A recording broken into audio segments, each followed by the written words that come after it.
Good evening, ladies and gentlemen. We are here again, ITC Leiden series on international tax. I specifically honored to introduce today our next speaker, Mrs. Monia Naoum. And Monia will be speaking on beneficial ownership. A few introductory words.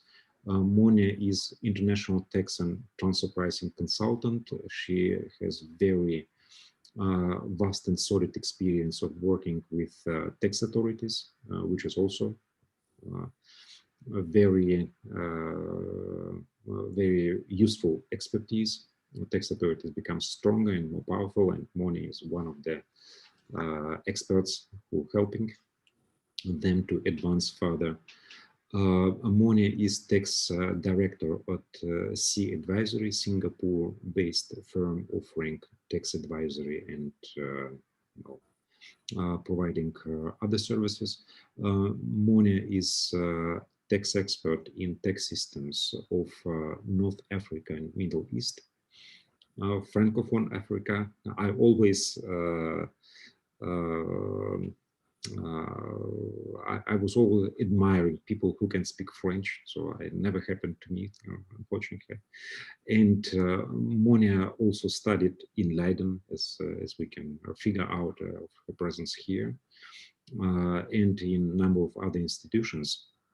So I will not continue too long. Monia has very impressive CV and lots of various specific expertise. So Monia, floor is yours, please. What we need to know about beneficial ownership, so tell us. Thank you, Rustam. Good afternoon, everyone. Good morning or good evening, depending from where you are following us. This is Monia Naoum. It's my pleasure to be here with you today for yet another ITC lecture, and I'm looking forward for a very interactive and successful session together. Before we go that way, I would like to thank you, Rustam, for this great initiative. This is really lovely, and this is really nice to see those initiatives to gather all ITC alumni and for some knowledge sharing sessions internationally and meet all practitioners from different backgrounds all over the world. So thank you very much, Rustam, for this initiative. So today we'll be talking about beneficial owner.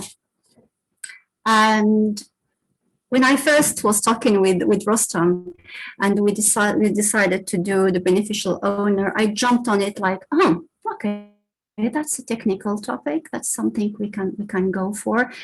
But then I must confess that the more I went in depth in that topic, the more I realized that I'm facing two challenges actually for this topic. The first one is that that's something we say in Arabic. We say as-sahlul mumtani', which is, if I translate it, it's or the easy that is not that smooth. And this is the BO concept. Why? Because usually, like for example, that's something I did with a client of mine for one full day. This is something I could schedule for lectures for 2 days. But then the first challenge I'm facing here is if I'm given only 1 hour to summarize a very technical concept that has been going on for years now, what are the main points that I would tackle? And the second challenge is that we're doing it virtually. So usually I know my clients, or usually I know when I'm lecturing or speaking in a conference, I know who's in the audience. So we tailor-made the content based on the audience. Is it government officials, tax practitioners, university students? But then if we really don't know the audience and we expect everyone from different backgrounds and also from different level, technically speaking, then how can we really summarize it? And thinking about it, I just decided to do some reverse engineering, and I flipped it and I just asked myself, by the end we all would have clicked on leave the meeting and we go home. What would be the 3 main points we remember? Just plain vanilla. 3 things that everyone should be able, from different backgrounds, different levels, should be able to take home. And I think that would make my day if everyone remembers those 3 ideas. And that was my starting point. I started from the end somehow. And this is what I'm suggesting to do. I'm suggesting to do it in 3 blocks. The first block is to acknowledge the elephant in the room. What is BO? What is beneficial ownership? Why we're talking about it, how it all started somehow. And that's block number 1. And I think it would be such a shame on me if I don't talk about famous case laws about beneficial ownership. So yes, we will talk a little bit about few ones. And block 2 is where we're standing right now. It's not only that level, but let's just widen the scope a little bit. And then we're landing by the end, few concluding remarks that would be quite, in my humble opinion, interesting to just keep in mind. So without further ado, we can start, but maybe a few housekeeping remarks. I welcome all questions. If there are any questions as we progress, just feel free to drop questions. And as I say, usually there's no silly question. Every question is most welcome. If I know the answer, I'm happy to drop it. If I don't know, then I think I would just say, sorry, I don't know the answer, and I'm happy to look it up for you, or maybe I know someone who knows. So just feel free to drop your questions. So block number 1, beneficial ownership. Why is beneficial ownership?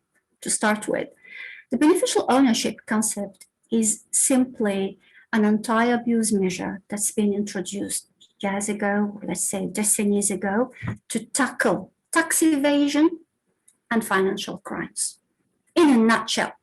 So we've invented this concept to tackle tax evasion and other financial crimes, including money laundering and financing of terrorism. But then, as tax people, let's start small from a very tax perspective and talk about BO from a pure tax perspective. Why is beneficial owner? I remember at the time, not at the risk to look quite old, which is fine, but at the time we were doing the masters, we only talk about the BO when we are doing tax treaties. And then we talk about the introduction of BO as an anti-abuse measure, treaty-based one, to tackle conduit companies. So this is the initial, or how it did start. We have the BO in order to tackle conduit companies. Let's put it a little bit in very practical aspect, and I think we all have the moral duty to mention the Prévost case, or known as Prévost case. It's like 2008, 2009, somewhere. It's a Canadian case, but I think that really illustrates what is the beneficial ownership, or how it did start, or at least it illustrates the use of conduit companies, okay? So we've got a Canadian company for buses and cars called Prévost, or Prévost, and that company is fully owned by a Dutch holding company, and that Dutch holding company is by itself owned by 2 different companies. We're talking about Volvo in Sweden owning 51%, and we're talking about Henleys in the UK owning the remaining 49%. So again, we have Canada, the Netherlands, and shared ownership between Volvo and Henleys in the UK. What happened? We're talking here about dividends, or distribution of dividends. So the dividends are paid from Canada to the Netherlands. And from there, under the treaty, we should claim the treaty benefits. And also, if you look at the Netherlands and either the UK or Sweden, there's the dividend participation exemption. So technically there's 0% for the distribution of dividends. The final outcome is actually reduced withholding tax applicable. Now you're gonna say, this is great, but the Canadian tax authority was not happy with that. Why? Because they said that actually the holding company is there just to avoid the withholding tax on dividends. Because if you look at who really owns those shares, it is Volvo and Henleys in the UK and Sweden. And as such, they claimed that the real applicable withholding tax should be the one under the treaty between Canada and Sweden, which is 15%, and Canada and the UK, which is 10%. And it should not as such be only the 5% between Canada and the Netherlands. So the case went further to court, and this was somehow, at least this is how we took it at the time, this was somehow like the groundbreaking that set the floor for more cases to come. When the court said, actually, the holding company is the beneficial owner. And as such, the tax authorities had lost the case, and only 5% was to be withheld from Canada. Now, what is interesting as this beneficial owner concept is that the tax court has set 4 criteria at the time to be used for deciding who is the beneficial owner. And I'm talking here about possession, use, right, and control. So the judge at the time said that we need to look at the possession, who has the legal right to possess the money. So we've got a distribution from the Canadian prévôt made to the holdco or to the holding company in the Netherlands. Further, that company would still pay dividends to UK and Sweden. But that transfer or that initial transfer, who really possesses that money? It's the Dutch holding company. The next question was, do they have the right to own it and the right to use that money? Yes. And then do they have control over that money? Yes. And then do they have any risk on that? It's also right. And based on these 4 criteria, the judge has indeed established that since this company, the holding company, has possession, they are entitled to use that money. They could keep it, they could transfer it. They bear the risk for that money, and also they have a certain control of that money. Then no, sorry, you cannot claim that the Dutch holding company is not the beneficial owner. What is now interesting, I'm sorry, just bear with me because we need to do some history in here so to understand how the BO started from a tax perspective. I stress this point, from a tax perspective. So what is really interesting in here is more about later on. We had other cases still in Canada, for example. I could briefly mention Velcro, which is not that different. We're talking here about royalties, but still the same 4 criterions were used. We're talking again, possession, use, risk, and control. Talking about risk, for example, for royalties, who is bearing the risk for exchange rates? It's the holding company. Then they are indeed the beneficial owner. And it's said like that. Now, I don't really want to spend too much time on these 4 points because it's only how it started and things grew up. Nowadays, we're talking about another level, and I'm sure about the Danish cases. But before we get there, just few, again, in a nutshell, we started having the beneficial ownership in treaty or tax treaties, mainly in Article 10 for dividends, 11 interest for royalties, and also there's another article that is now widely used, which is fees for technical services according to the UN model. I'm getting there later on, but this is where we see the BO concept being used. Now, everyone now is talking about the Danish cases, and it's been like a saga going on and on. But last month, 2 cases out of 6 have been decided. It's about the dividends. And if there's one thing I would love to highlight about these cases, and that's something I recommend maybe for those who really love to read late in the evening with some jazz, just have a look at those cases. There are quite a few in there.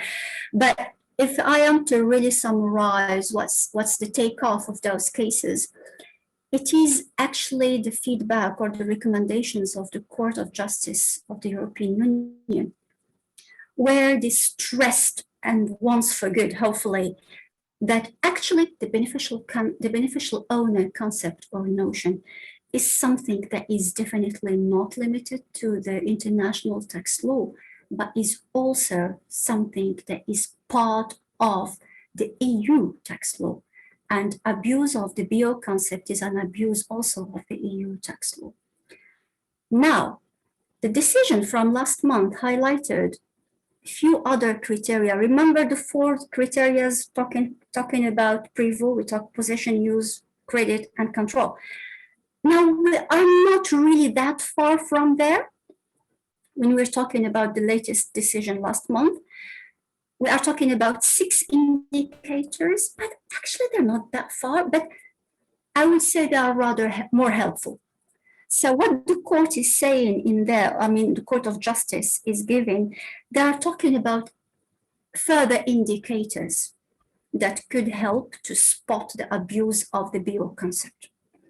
So the first indicator is something that is very close to PPT test.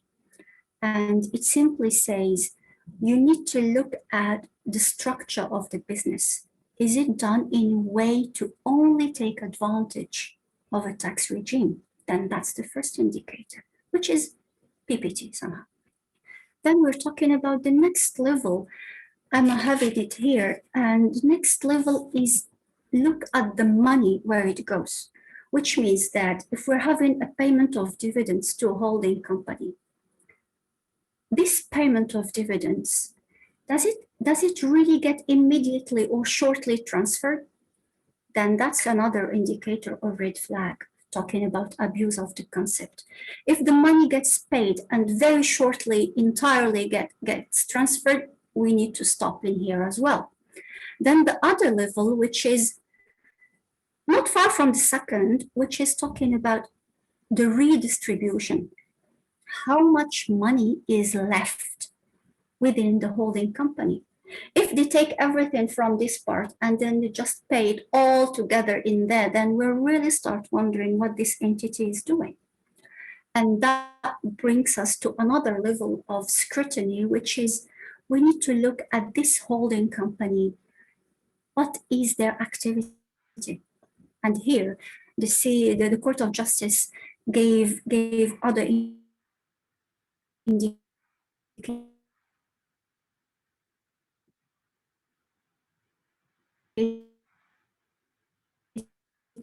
which is we need to look at the management, we need to look at the people, we need to look at it on the other pocket. I think the internet, am I frozen? It's a little bit, sorry, you mentioned that it's important to pay attention to the management, and then it was a little bit disturbed.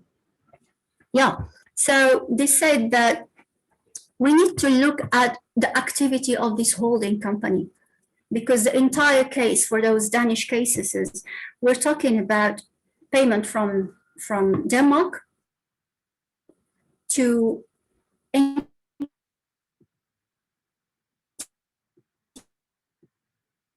entities within the EU subsidiary directive, or the royalty, interest royalty is another entity which is outside of the EU.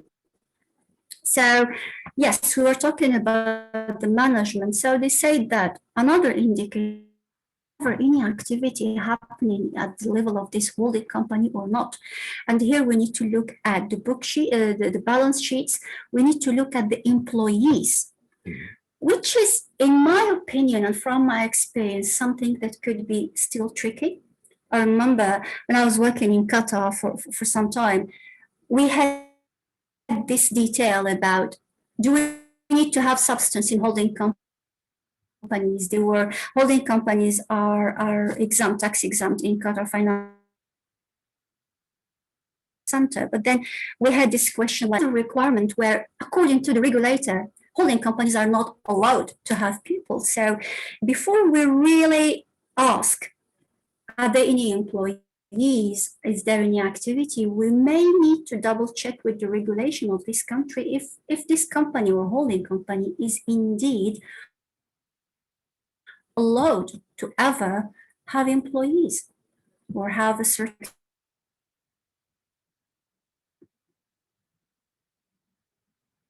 activity. And that is number 4. To use, and when the Danish entity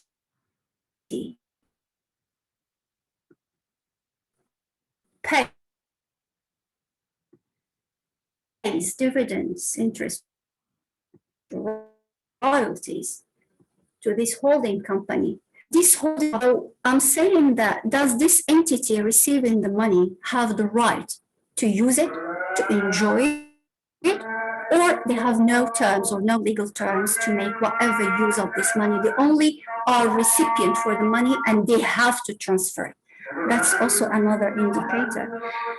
And the last one, which is in my humble opinion, something that I struggled to, let's say, I struggled to really agree with, but rather, I wouldn't say agree, but it's more to apply it somehow. Sorry, the indicator or the 6th indicator. Sorry for interrupting you. Sorry? I hear Azan started, so maybe you can explain this sound behind you. It's Azan for us.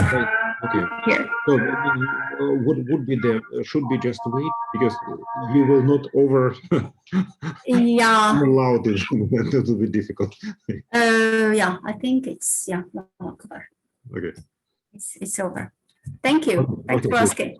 That's fine, because actually just before that there was a little distortion again. So maybe. So maybe you can tell me what was the last thing you could hear?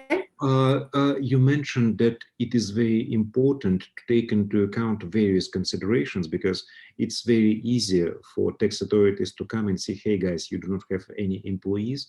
But first of all, under holding company, you wouldn't really expect hundreds and hundreds of employees. And second, as you mentioned, it might be specifically prohibited by legislation for whatever reason to have employees for holding company. Yeah. So yes, that is important, because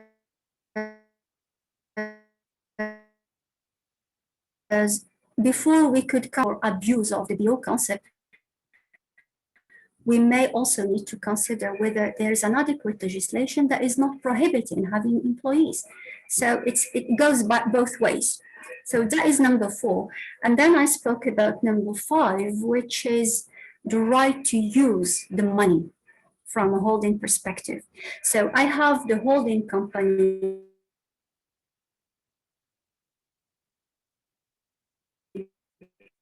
receiving dividends, money to use it and enjoy it, or not, or they are only there as a mere recipient receiving money with this hand, and they have the moral duty to transfer it on the other hand.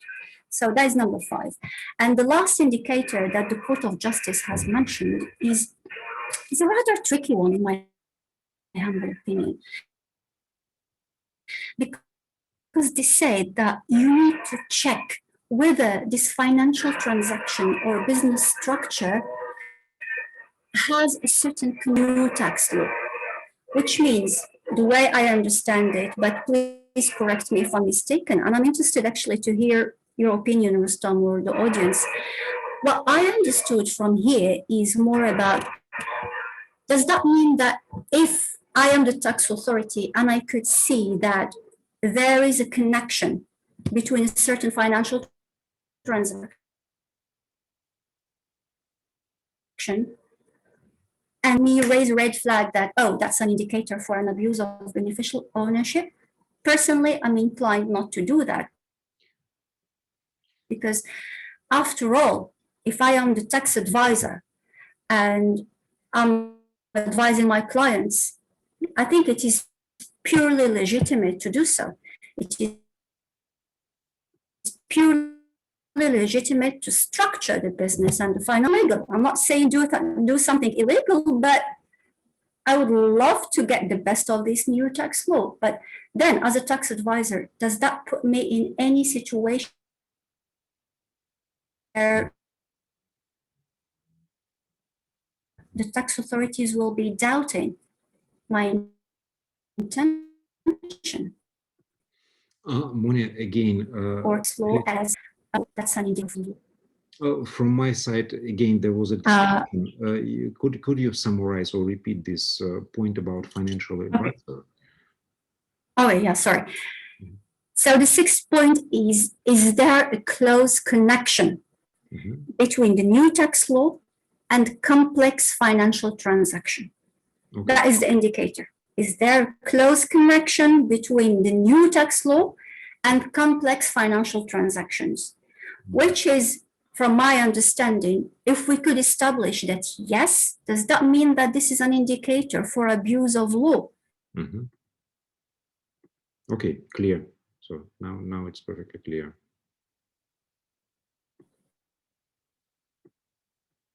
According to what the Court of Justice of the European Union say, in terms of even the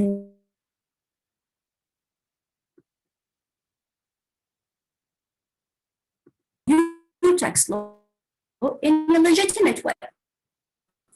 Okay.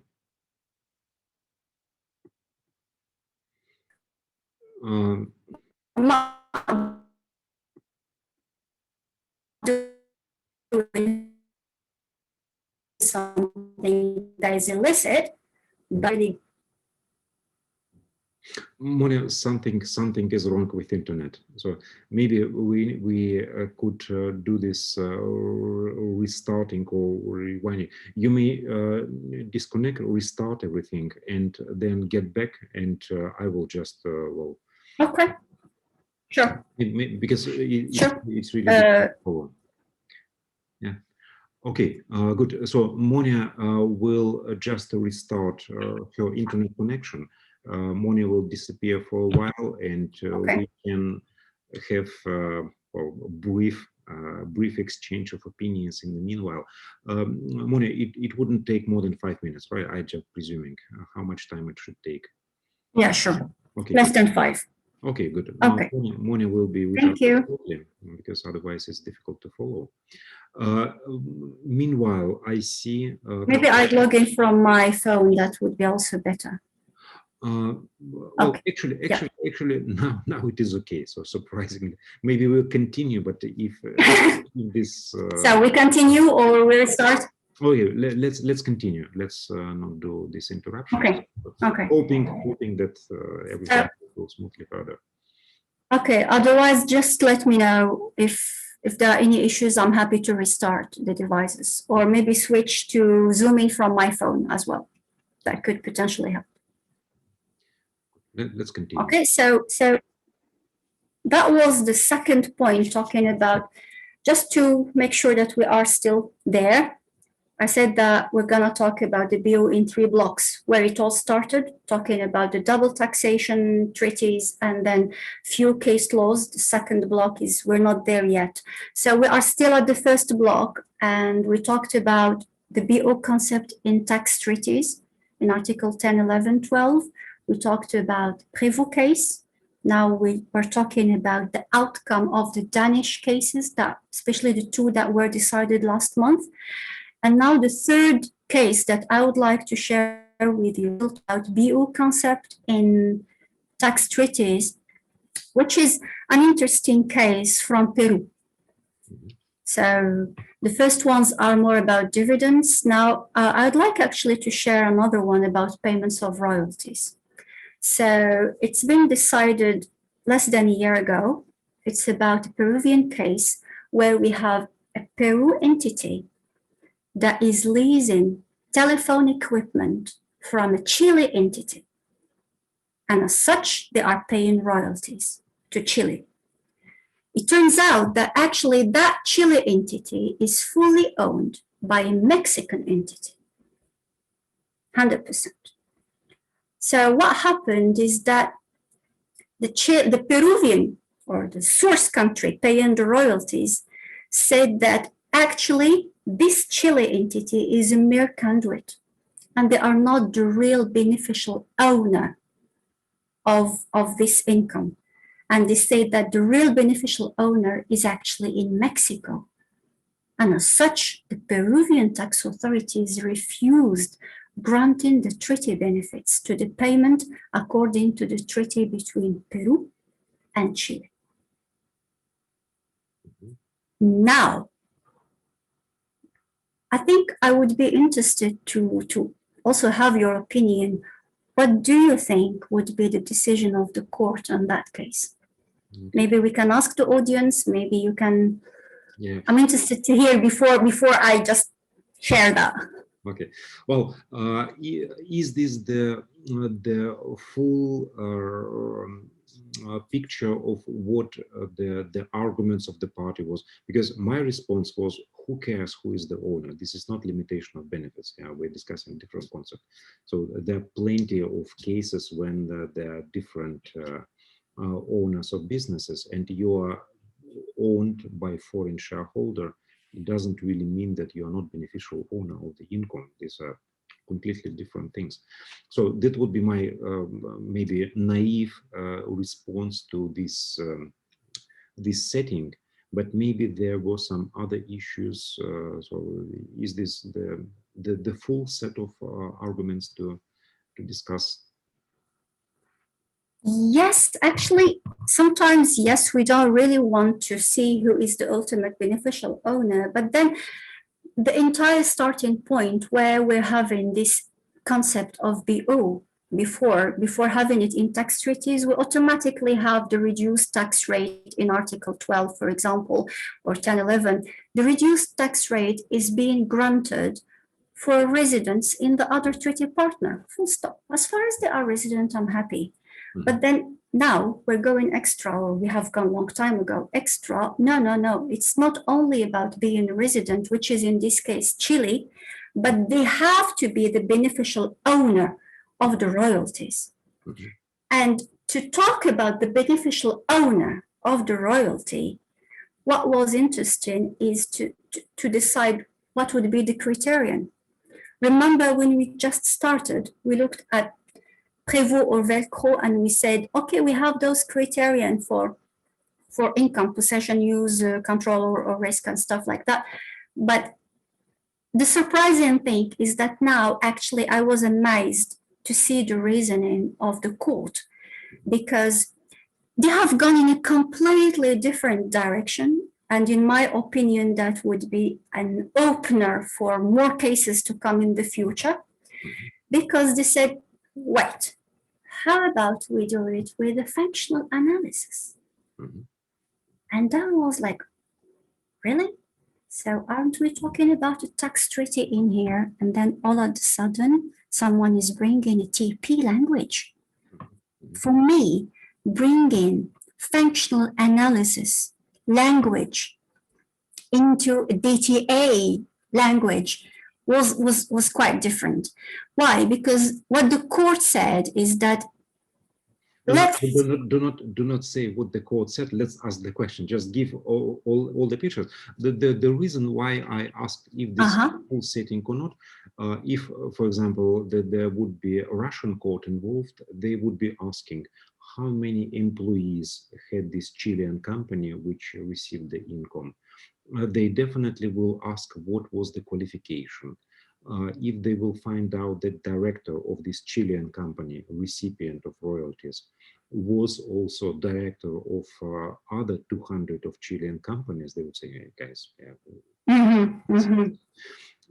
They will also look at whether there was a redistribution of the income, whether as a royalty or maybe it was taxed at 0% rate in Chile and then distributed as dividend.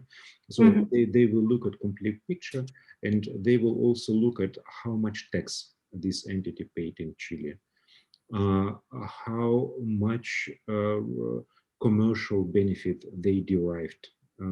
So they, in a way, they will do this also kind of functional analysis, but in Russia it's just not called so. They just build up case law, tackling avoidance cases and moving further one step each case. And for example, in Russia, if I speak with Russian guy or lady, they would be asking, were there any employees in this Chilean company? So to make some at least initial guess how the case will be decided.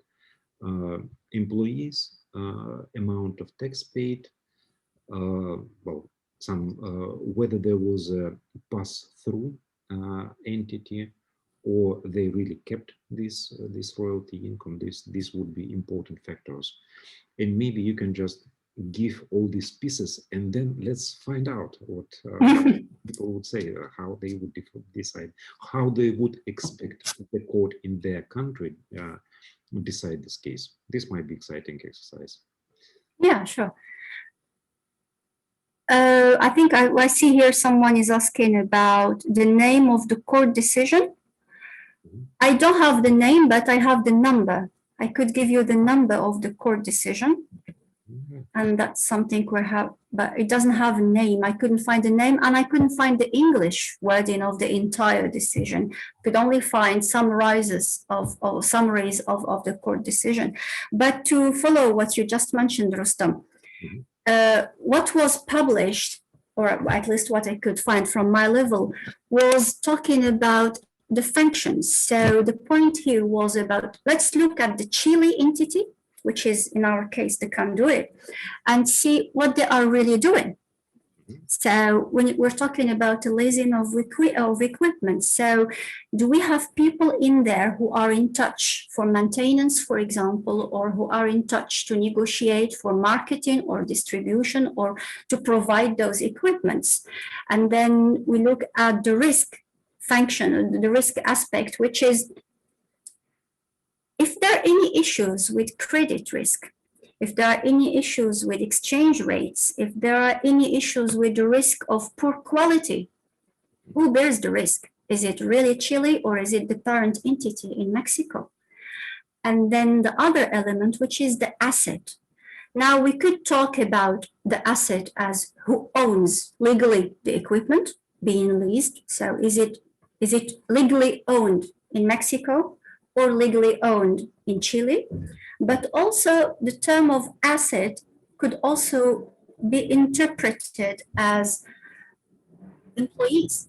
If I require a certain high knowledge skills to operate those equipment, the employee sometimes could be an asset. So the employee is working for who?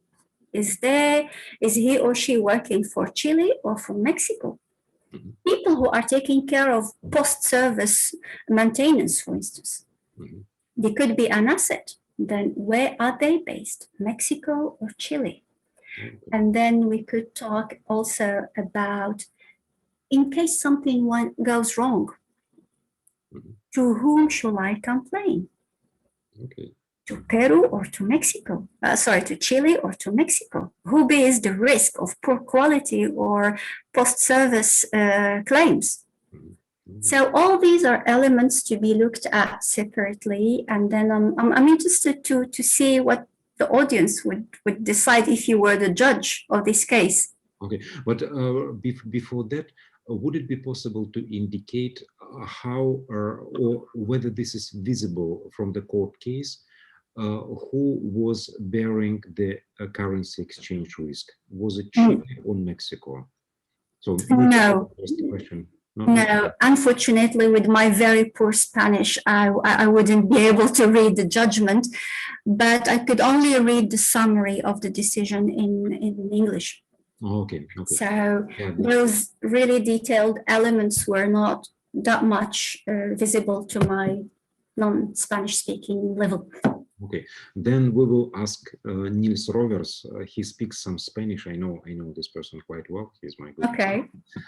We will ask him to give a summary and, well, maybe let us know what were the. Yeah, that would be really interesting to really see all those details. But already the fact that we have gone in that new path, let's say, maybe it's not that new, maybe some countries are already doing that, but the fact that there's a court decision with a judge who I would say really dares to think outside the box, that's how I would describe it, and perform a complete FAR analysis for royalty payment to claim treaty benefits, that was actually quite interesting to see.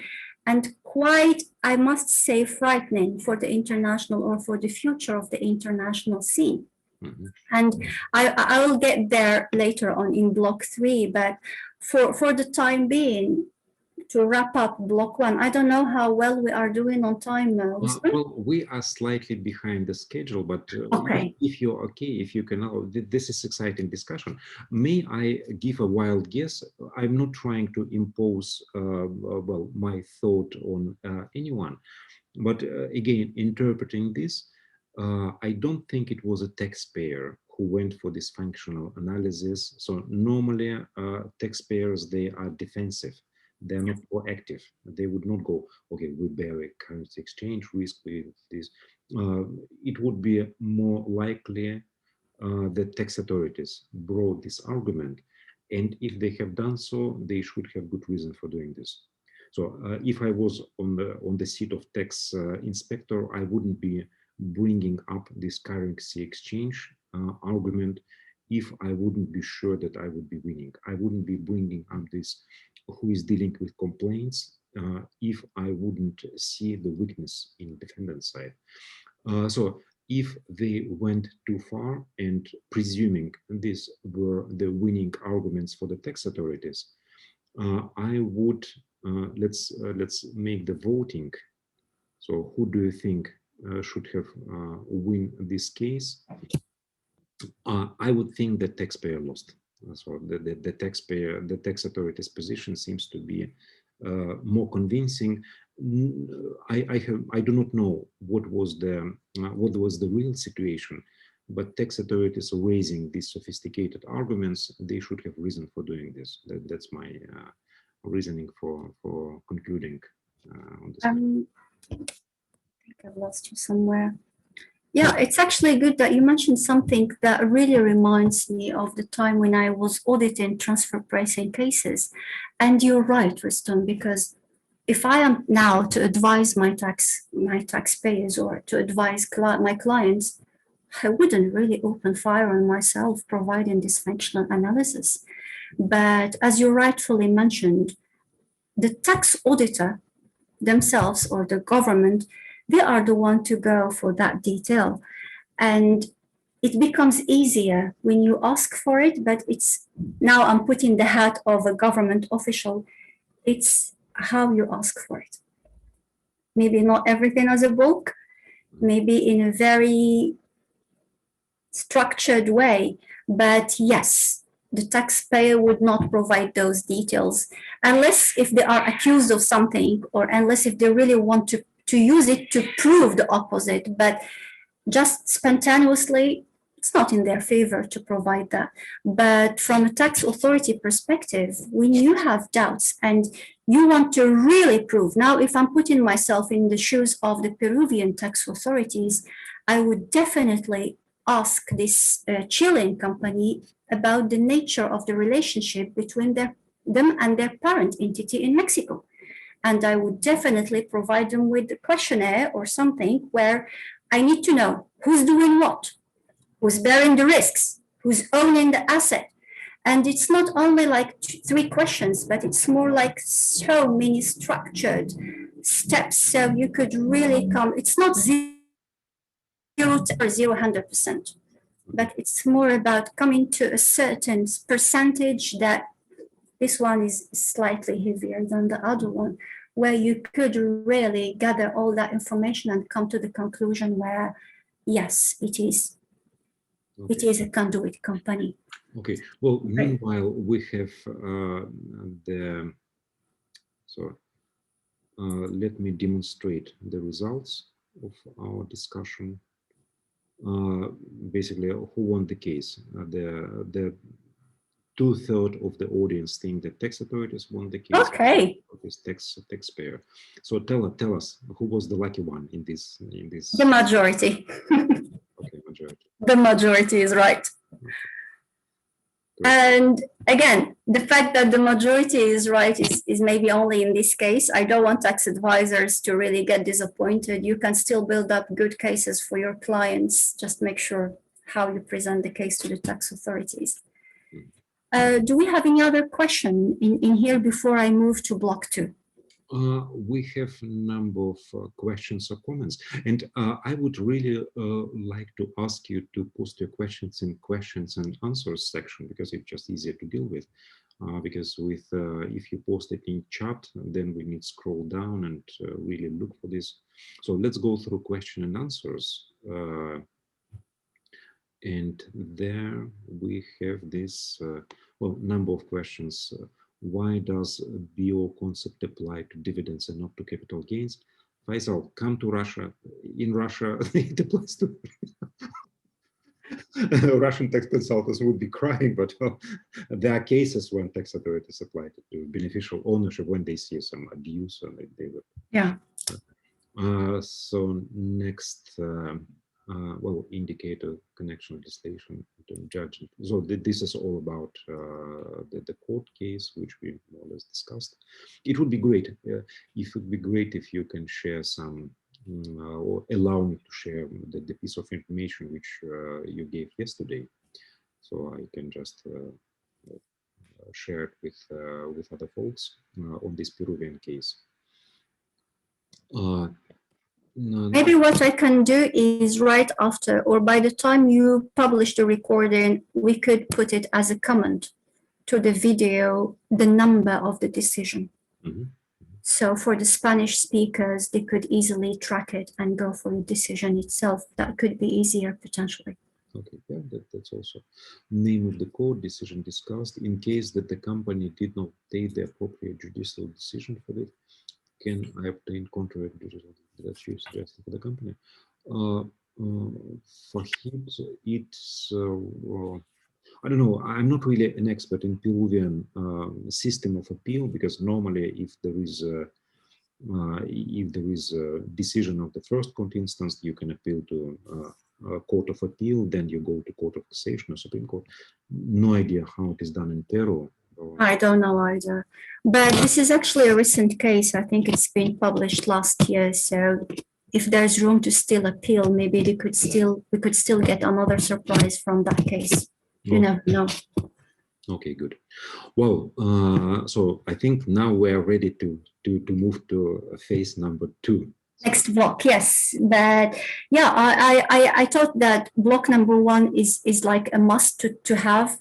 It's a must to talk about Prévost case. It's a must to talk about Danish cases. It's a must to see the other side with this Peruvian case. We needed to know why we have beneficial ownership for Article 10, 11, 12 or technical services. We are good now. So this is why we talk about beneficial ownership in double tax treaties.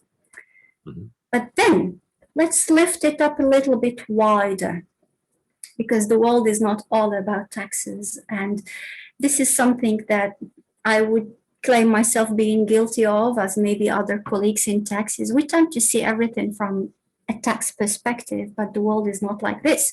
So in a parallel universe, where we tax practitioners are talking about the beneficial ownership from international tax law or double tax treaty, there are actually other initiatives going on. And there are other perspectives, completely different, but still in the same directions for the beneficial ownership. I'm pretty sure maybe everyone here has heard about Panama Papers. Somewhere in 2016, I think, yeah, more than 11 million or 11.5 million documents were leaked.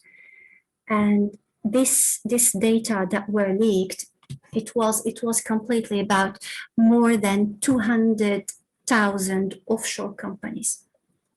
Now, if that has released something or revealed something, it has mainly revealed that so many offshore companies are using financial structure and hiding the beneficial owner or the owner's identity in a way that is aimed to either avoid taxes, finance money laundering, finance terrorism. We could talk about weapon and arm trafficking, and on and on and on. And this was like, oh, hold on, we need to do something. Already we are working on that, but we need to do something. But let's look at what's going on right now, talking still about beneficial ownership. We started with double taxation. Actually, we also have something called extractive industry in transparency initiative. Extractive industry transparency initiative. And it's been there for years. While we tax people are trying to put it in DTA, there's already an initiative going on to know what's, or to seek or to put requirements for companies that do either bid, invest, operate in extractive assets, could be oil, gas, mining.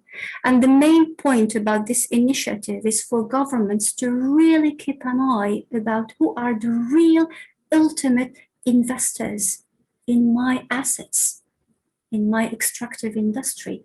And that was important because we are not only combating corruption, combating conflict of interest. It could be by the end of the story, it could be someone from a political party or someone who is close to someone who is just hiding their identity behind a foreign company that is willing to invest in oil in this country.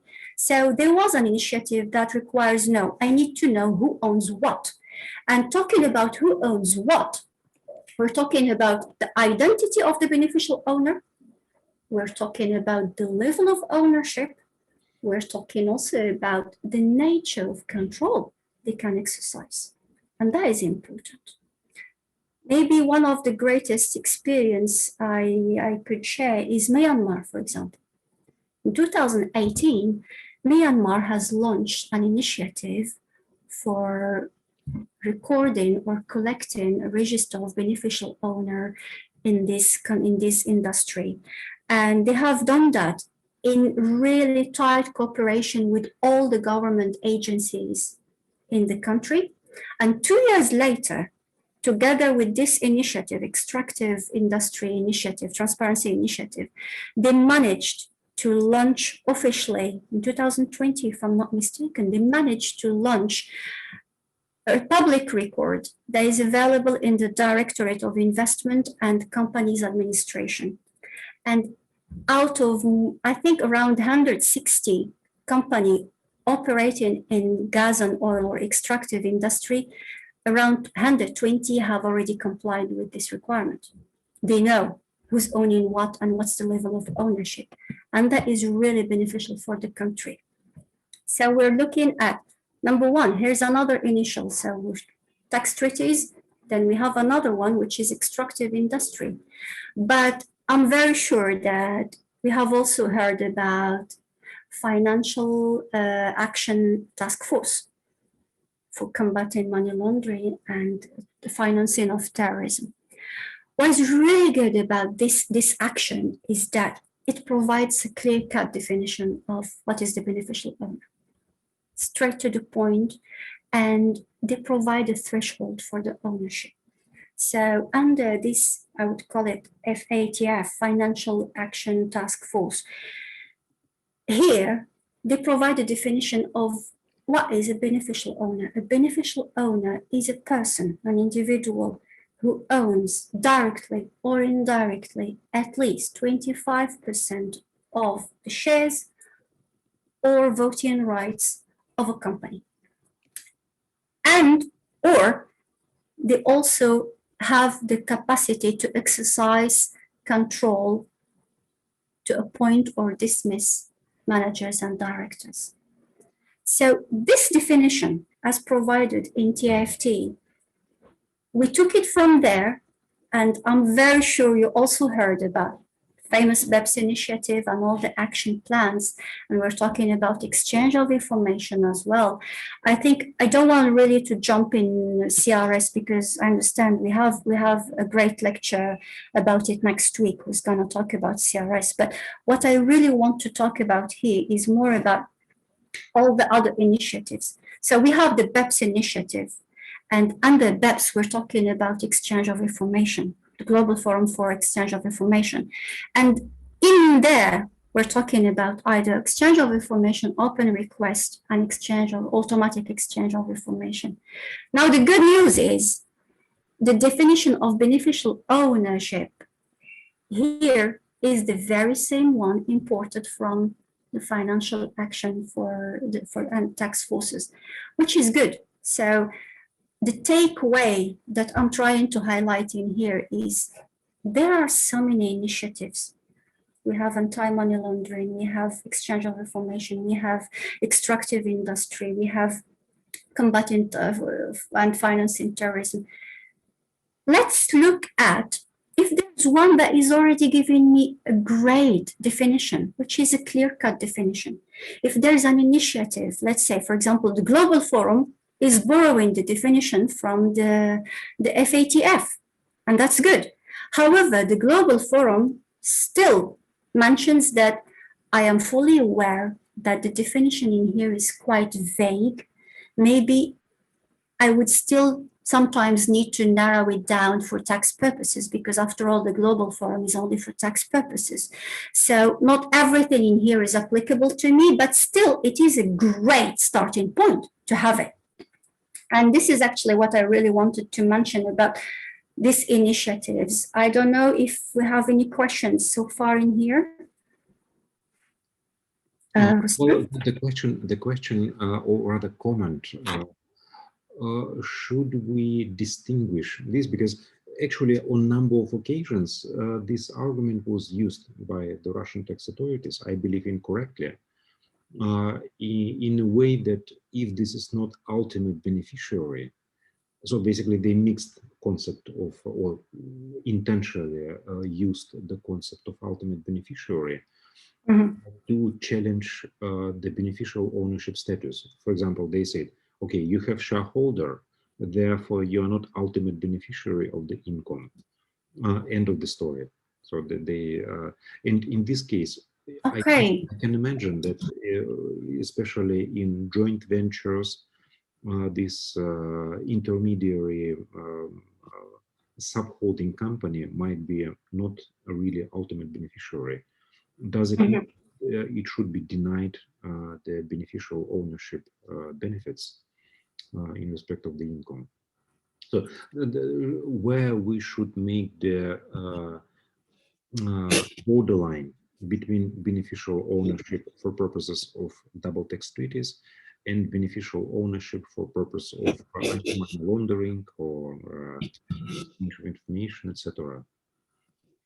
Actually, I would call it the $1 million question.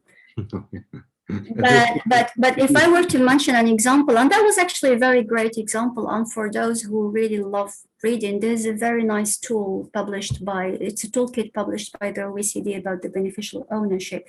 It's quite a good document. It's like 50 pages, easy to read, really straight to the point, and that really lays down those little nuances. And in there was a really nice detail mentioned where they said, under the anti-money laundering, we could require some foundations to still provide definitions or to still define who is the beneficial owner. However, we don't really need to do that for tax purposes. It's a foundation.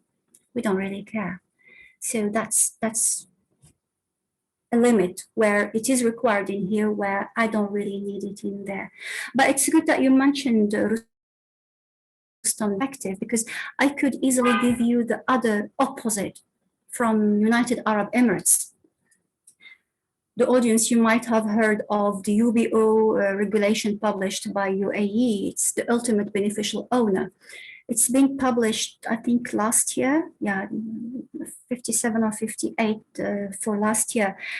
And the great detail is that their last deadline is today to comply with the rule.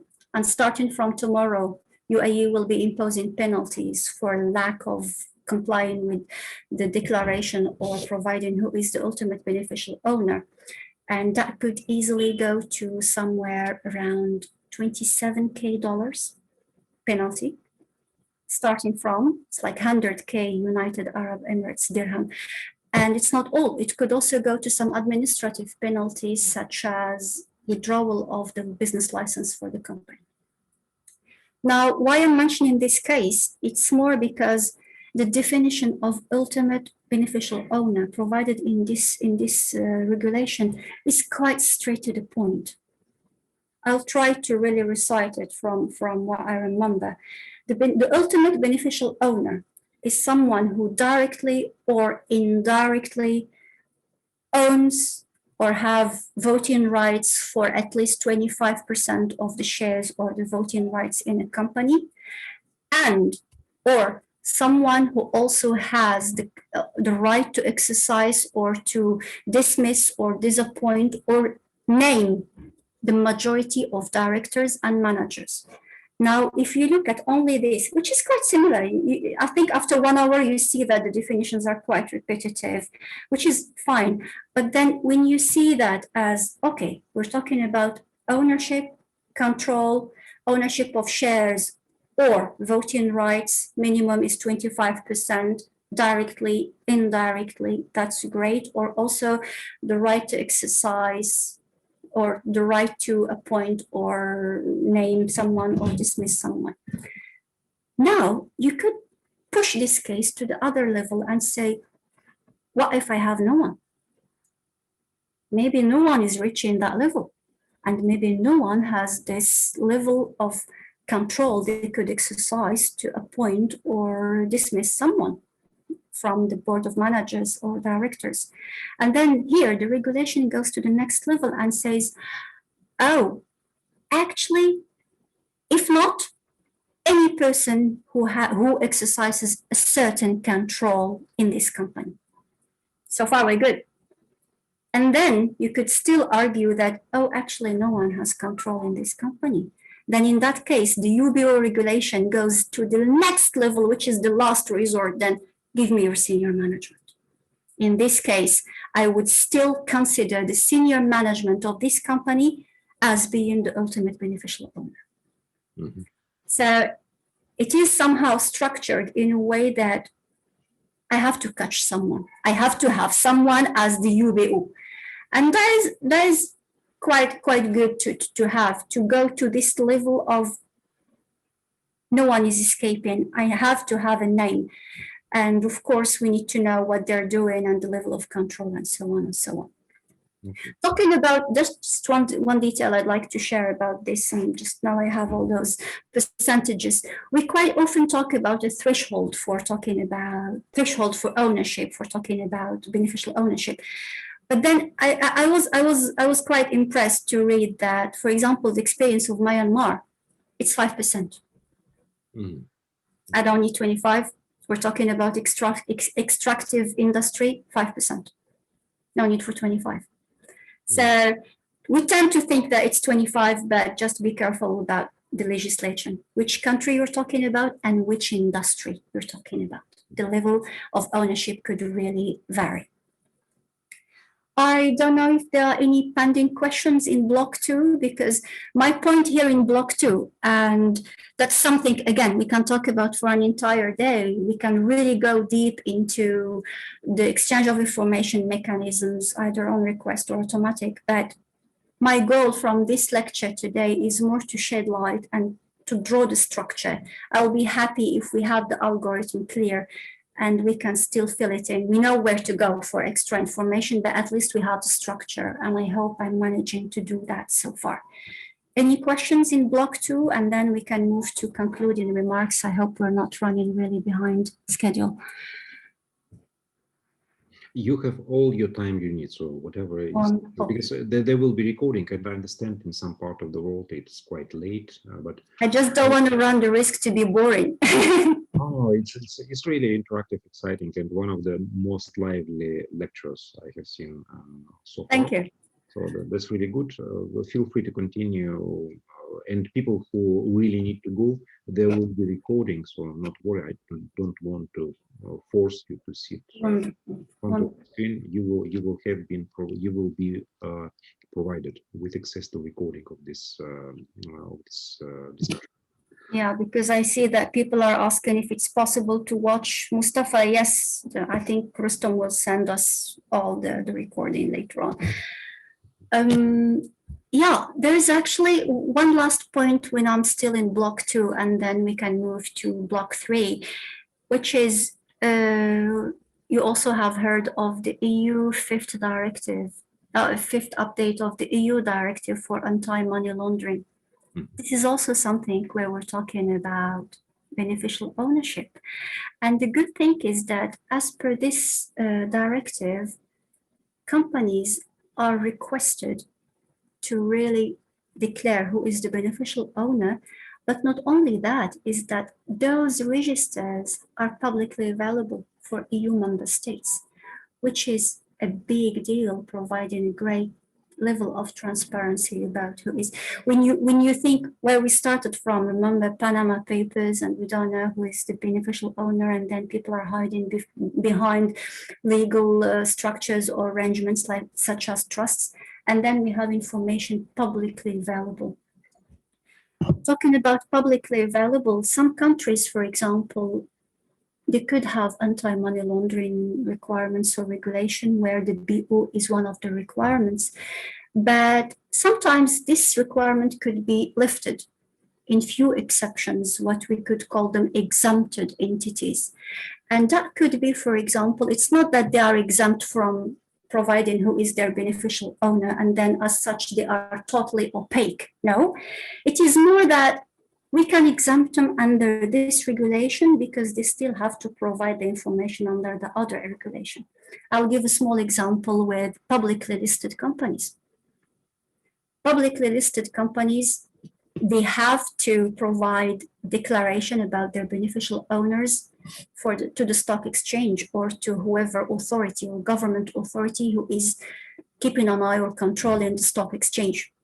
So this way or that way, I know who is the BO of that entity. I don't really need to put an extra requirement to give me the same information from here and there.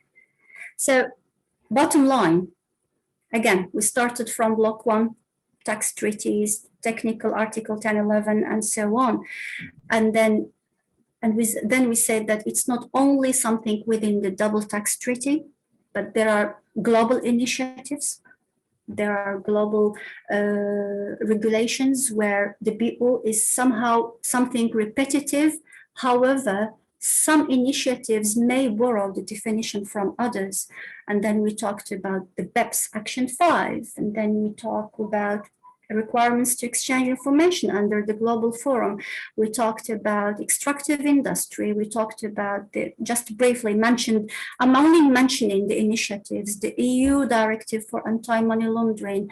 And I think these are just things, and of course the Financial Action Task Force. So these are all the areas where you could see that there's a flow of BO concept being just, and you feel like, oh, I thought it's only an anti-abuse measure within tax treaties. It's not. I'm sorry to tell you, it is not. So there we go. That was our block 2. Now our block 3, which is where we're heading. Now we know where we came from, where we're standing right now.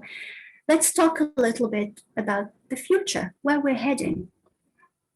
And I have only a few, I would say, suggestion rather than recommendations or so on. And in here, I would say that it is a challenge. We've already gone halfway, and that's great that we have all those wonderful definitions in different regulations or different agency entities. But then, being someone who comes from practice, I worked in the fields with governments, and this is a message also to governments. Having something which is beautiful to have in a DTA, that's good. So if you ask me, do you want to negotiate a tax treaty with no BO concept? No, no way. Of course I will have to put it in there. But then the next level is, do I really know how to apply it? I'm happy that you, Rustam, mentioned earlier that for dividends, you just get the treaty benefits. Does anyone ever check the BO? And sometimes, and I've seen that in practice with governments and with a few of my clients, is that sometimes the client just provides or claims a certificate of residence. They provide it to the source country, and congratulations. Either you get the reduction or the exemption, depending on what the treaty says, or depending on the mechanism for granting the treaty benefits, you could, after the full tax rate is being withheld, you could just submit again, here is my certificate of residence, can I get the treaty benefits? Now, does anyone ever check that? I hope so. But the question here is, if they want to check it, do we have a guideline? Do we have a questionnaire? Do we have a certain set of rules of how am I supposed to assess who is my BO? Now, when we're talking about dividends, interest, I tend to see them separately, because dividend interest, I could potentially borrow the definition that we have for BO from any of the instruments we talked about in block 2. So directly, indirectly, owning the shares, what is the threshold percentage, 25, 5%, and then I keep going down. But then the real challenge sometimes, and this is especially for developing countries, when we have a shared taxing right for royalties, and now we have in the UN model new Article 12A, good morning, we have a BO concept in there as well.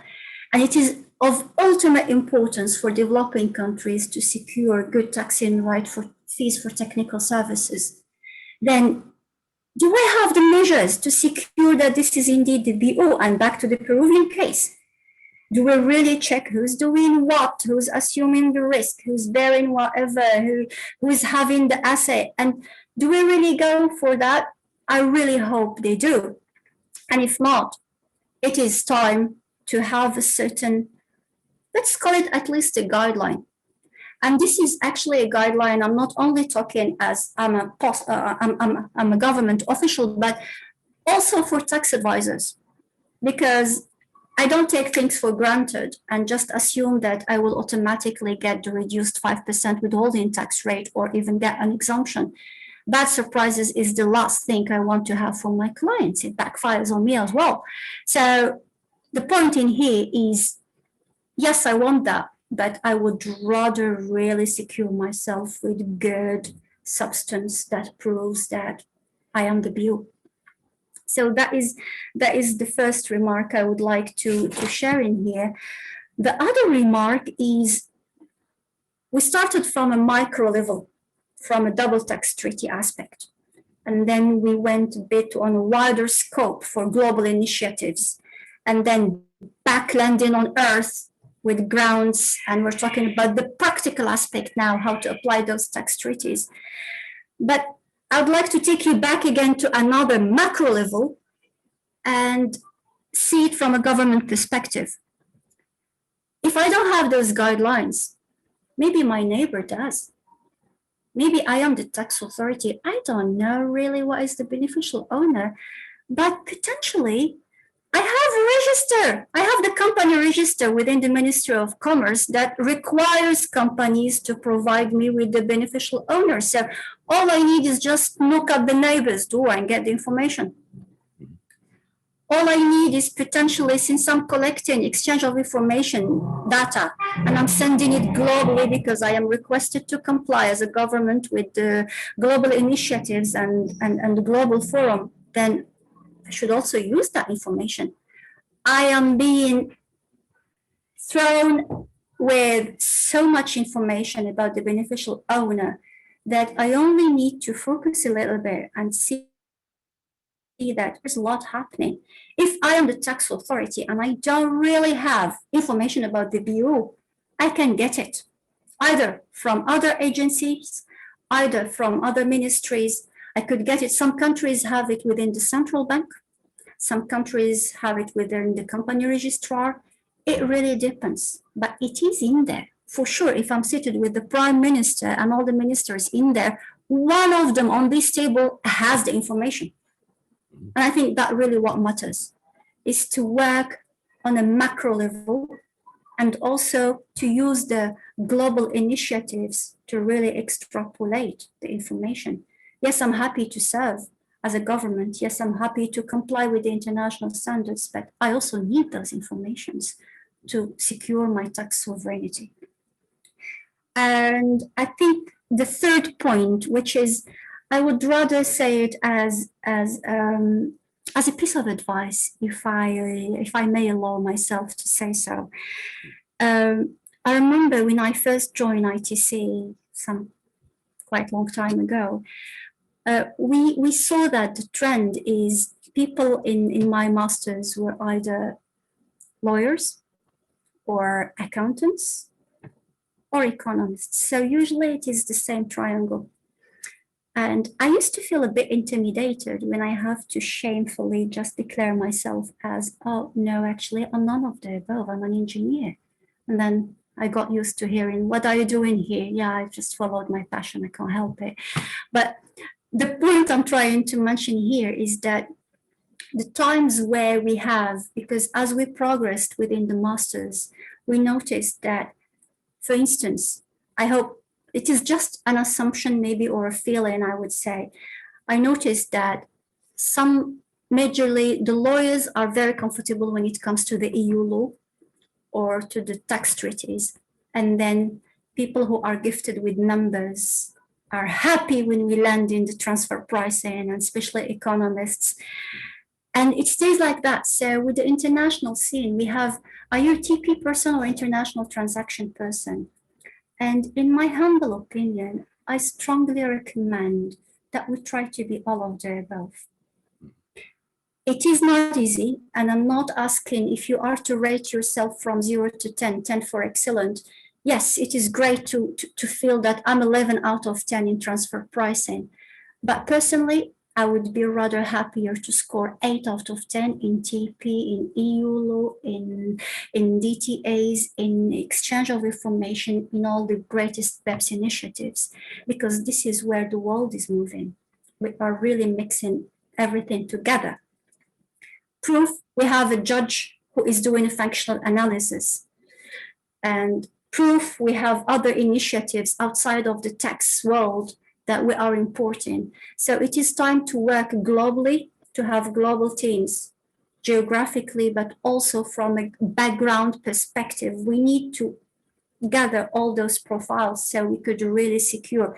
If we are a government, we have a certain good definition of beneficial owner, but also as a tax advisor, we could really provide a great certainty for our clients. And I think this is what we do on a daily basis. I hope I didn't speak too much. And with that, I would just say thank you for your attention. And we have one voting, so just to remind you, and I'm pretty much sure we are going to have a number of pretty exciting questions. Yeah, sure. I'm happy to take them. I included Niels Rovers, so basically I gave Niels speaking right. Sure. I would like to encourage people who would like to express some thoughts, ideas, to post their questions in question answer session. Yeah. I would express my own comment.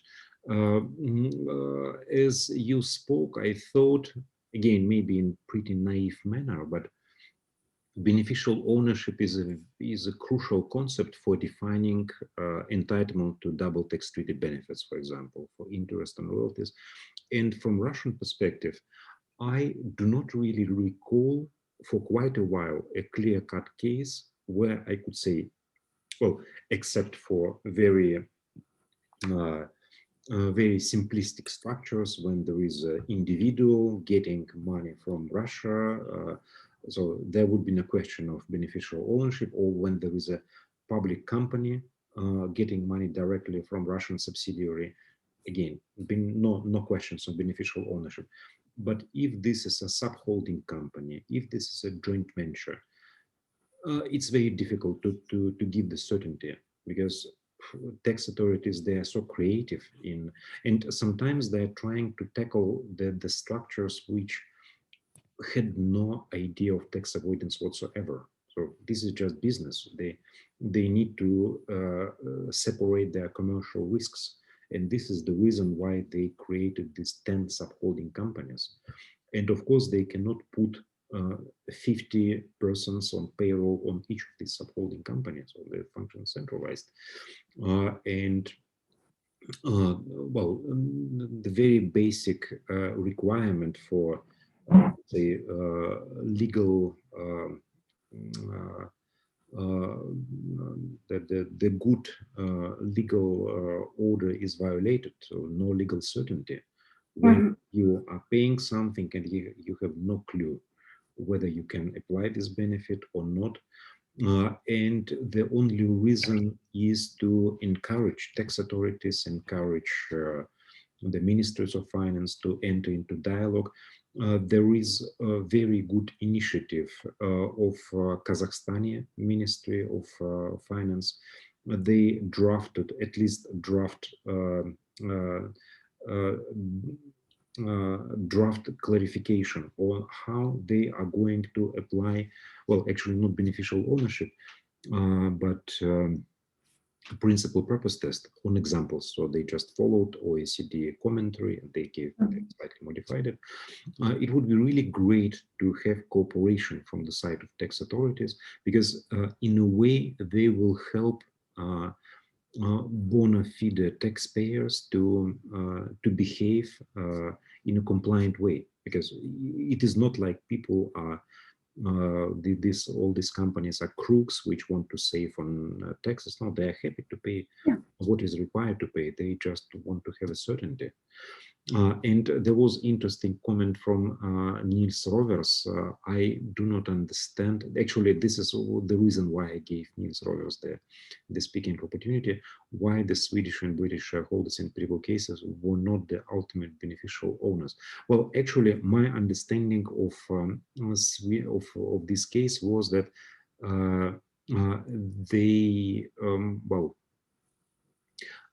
if the case would be decided now by Russian court, they have no chance because there were so many there are so many awkward things which they have done. For example, signing the protocols of the meetings of shareholders by Canadian directors. So they don't really give much respect to separate personality of the Dutch holding company. So, the shareholders themselves. And I recall an article which we were drafting with Niels Rovers. Let me being a little bit nostalgic. I just found it. So we drafted an extensive article on thin capitalization, and we definitely discussed this Privo case. So Niels, time flies. It was 2007, but even then we had some doubts whether this positive jurisprudence by Canadian courts will be very successful, will be flying. I remember in one of the articles we specifically wrote, guys, do not overestimate the positive effect of Privo case, because in Russia it's going to be different. So in a way, we're doing the right thing. Maybe enough about myself and Niels Rovers and our articles written 15 years ago. What would be the comments and question? We wanted to make a voting, right? So we wanted to ask you whether there is a clear guidance in your country issued by tax authorities, by whoever. But do you have understanding? Do you have enough understanding of who is beneficial owner and who is not? It would be extremely useful if you help us with answering this question.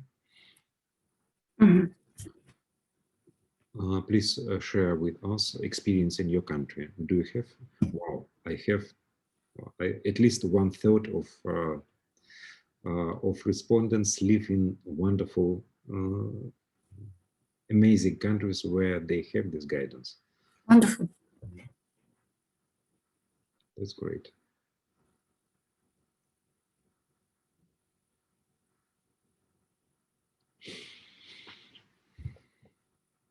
Well, I cannot vote, but I think in my country it's quite clear.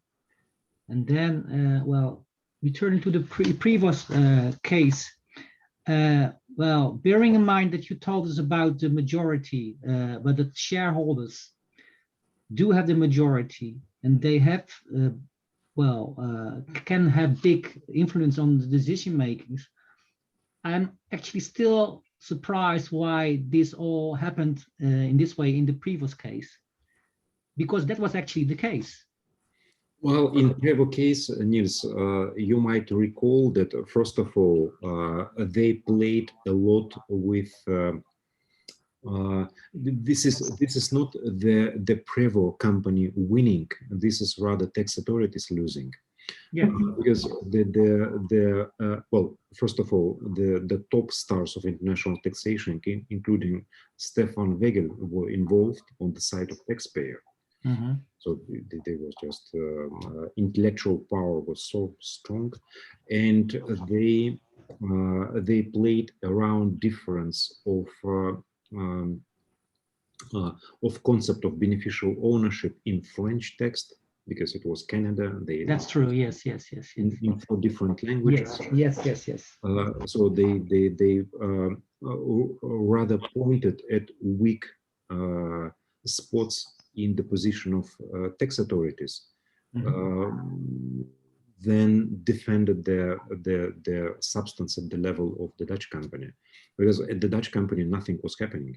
They was just signing and. That's what I mean. Yes. Yeah, but it was I think 2007, 2008. So it was at the very beginning. Yes. It's 2008 when it was decided. Yes, and then if I may ask another question, you talked about the OECD toolkit of 50 pages.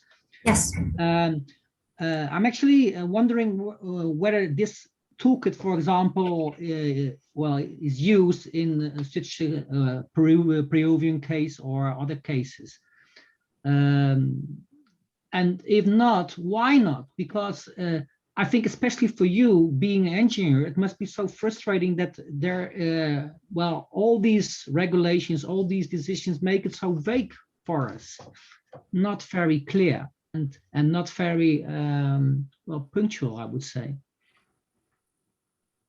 I see where you're coming from, Niels, and I must also admit that, as you mentioned earlier, Rustam, the concept of beneficial owner, I can't even claim that one day we could have it like black or white. We can never have a certain certainty at this level, but we only try. It's the same like TP. When I started teaching TP, I always say that TP is the art of guessing with precision. You just need to get the right guess, which is close to the other counterpart guess, but it's only a guess. It's the same with BO. You can only try to have it close as possible to the concept, but is there really a right or wrong position? I can't really claim that. Now the tool,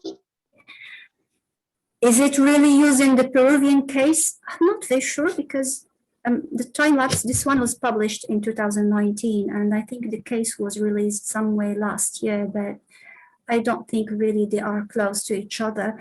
And also this detail about royalty and the functional analysis, I haven't seen in the toolkit, because that toolkit is a good, I would call it a good starting point for someone who really wants to really go a little bit further in their education about BO. It's more to see the global picture. Okay. It's not really going that much in detail, except when there are suggestions, for example, let's say, a checklist for countries or certain details that need to be checked, but still I see it a little bit as a good starting, but still more work is required on that. One information before I close, just the point about the Peruvian case. I see that there's a recurring question about the name of the case or the number of the case, so I'm happy to share it with you. Actually, if anyone is interested about the number of the case, it's resolution number 03306/9/2020. Okay. I repeat again, of course you will see it in the recording, but it's resolution number 03306/9/2020. So for those who are interested to really go and read the case, you have the resolution number. Okay. Thank you. I would wait till Niels finds this decision and provides us with summary in the English or Dutch or Russian. Yeah, yeah. If I will Yes, please. Because Niels is fluent in all of these languages, so I'm not kidding. That's really the case. And maybe we will write another article with Niels, like we did in 2007 on thin capitalization, which actually opened quite a lot of opportunities for a number of companies to make unlimited deduction of interest. But I'm kidding, actually. But Niels, we need to speak about this case. It would be really great if you write a brief note, because this case was not published in English, and you can really make a really useful contribution. Meanwhile, we have results of the voting. I'm sure you see them now. So in 1/4 of the countries, there is a clear guidance on what is beneficial ownership and where the test is met. And in 74%, well, less lucky countries, that there is no such clear guidance. Yeah. And I think that is what creates the uncertainty you're talking about, unfortunately. And I hope we can pick it up and just start building a little bit of certainty. And talking about certainty, Rustam, you mentioned something really interesting and relevant when you said that as tax advisors, there's not much we can do to secure this certainty. It is more from the perspective of the tax authorities, who should really provide more guidance or details. Maybe what could be done, or I would say rather the good news, is two details. We could start moving towards rulings that could secure a good deal of certainty. It's not something common really to request a ruling about the BO. It's like you go and look at the tax authorities and tell them, hey, I'm planning to put this structure for my client, and this is the ABC, this is how many employees I'm having in there, this is the legal terms, and this is who's owning what, and I don't know what is your approach. Do you go for legal contractual terms, or do you really go for substance over form? But I would be happy if you tell me what I need to do before I put the structure, and we have it in ruling, publicly available. I'm fine with that, so we don't have any issues with the OECD Action 5.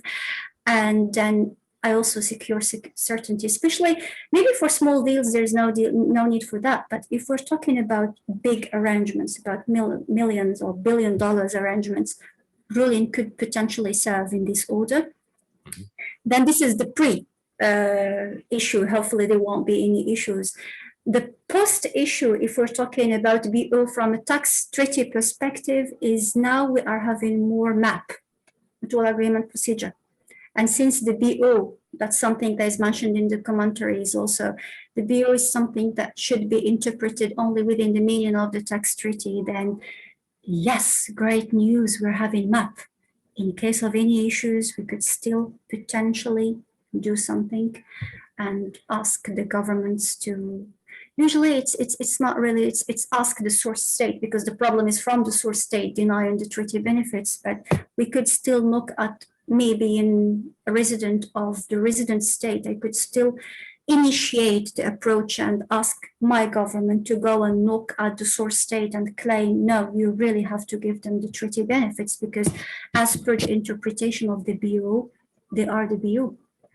So this is what I could think of quickly as what could potentially help secure a certain deal of or certain level of certainty. Obviously, we can never have 100% certainty, otherwise we would lose our jobs, I guess.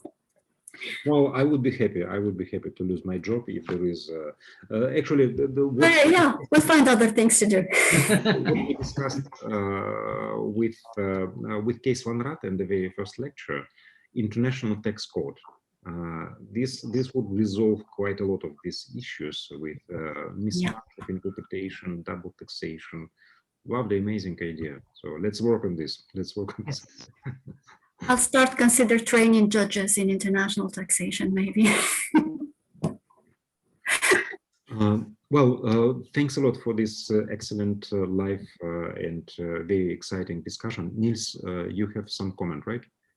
No, not anymore. No, I'm very grateful. It was very interesting, and Pleasure. well, yes, thank you very much.